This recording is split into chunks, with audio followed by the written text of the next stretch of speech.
Ever watched a drone light show with all those tiny lights moving in perfect, beautiful harmony? It's mesmerizing, right?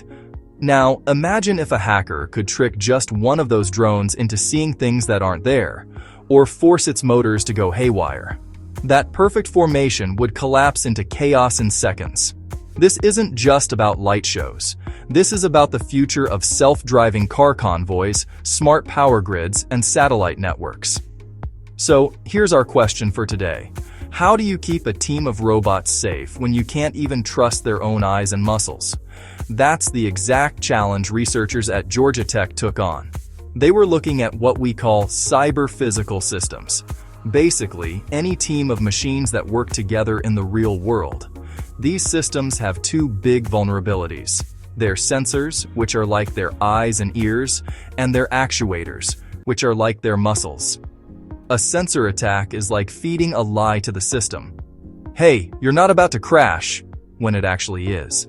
An actuator attack is like hijacking its body. Turn left now, when it should be going straight. Scary stuff. Now, traditional safety systems are a bit like a checklist. They look for specific, known problems. But what if the attack is new, clever, and constantly changing? The old methods can struggle to keep up. So, what was the breakthrough? The team developed something called a modular adaptive controller. Let's break that down. Think of it like giving each robot its own super smart immune system. Instead of just following orders, each robot now learns what normal feels like. When a hacker tries to trick its sensors, this adaptive system notices the weird readings and compensates for them. When an attack tries to seize its motors, the system fights back, correcting the commands on the fly. And the best part?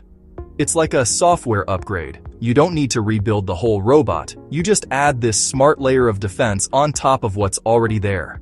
They tested this with simulations, like a team of satellites trying to stay in sync while under attack. Without this adaptive system, they'd spin out of control. With it, they wobbled a bit, but they held formation and got the job done.